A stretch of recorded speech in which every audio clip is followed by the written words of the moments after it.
আর নাম আপনার? দীপঙ্কর মজুমদার। এটা কোন জায়গা? বল্লামুখা। আচ্ছা, কি হয়েছে যে বর্ষার ফলে যে আপনাদের সমস্যা, কি সমস্যা? আমাদের এখানে সমস্যা হয়েছে যে মাত্র গতকালকের একদিনের যে বৃষ্টির জল বাংলাদেশের এই বাঁধের ফলে এখান দিয়ে যেই জল জমছে, এটা এখন এমন একটা পরিস্থিতি ভয়াবহ রূপ নিয়েছে। আস্তে আস্তে জল যদি বাড়ে তোলে গ্রামের মানুষ শরণার্থীর দিকে যাচ্ছে।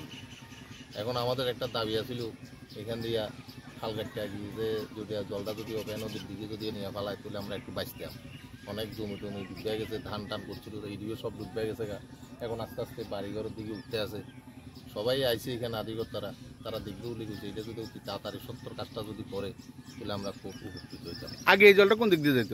এটা আগে বাংলাদেশের ওই দিক দিয়ে একটা খালা ছিল, সেই খালটা দিয়ে যেত। এখন তারা খালটা বন্ধ করে এলেছে। এখন পুরো জলটা জমে গেছে। পুরা জল জমে গেছে। কয় ঘন্টার জলে মানে বৃষ্টিতে এমন জল জমছে?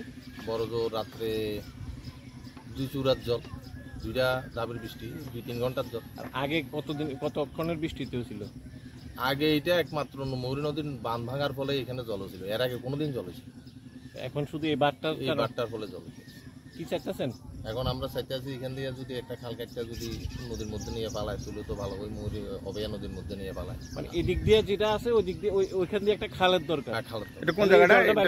এটা বললাম ওখানে। না ওই বাটটা যে খাল, ইন্ডিয়ার জায়গা। এটা ক্যাম্পের সাথে নাকি? হ্যাঁ, এটা ক্যাম্পের সাথে যায়। আচ্ছা, ঠিক আছে।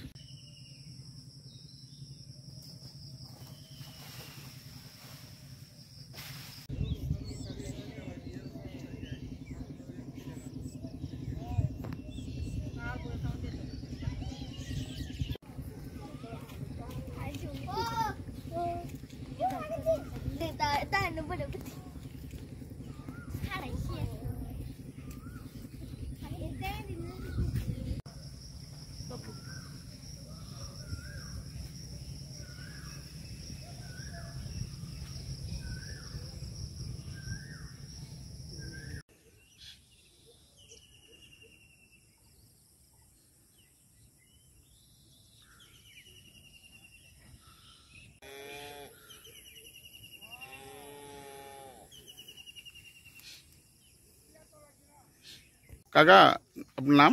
নরেন দাস। এটা কোন জায়গা? বল্লামুখা। আচ্ছা, কি হয়েছে আপনার সমস্যা?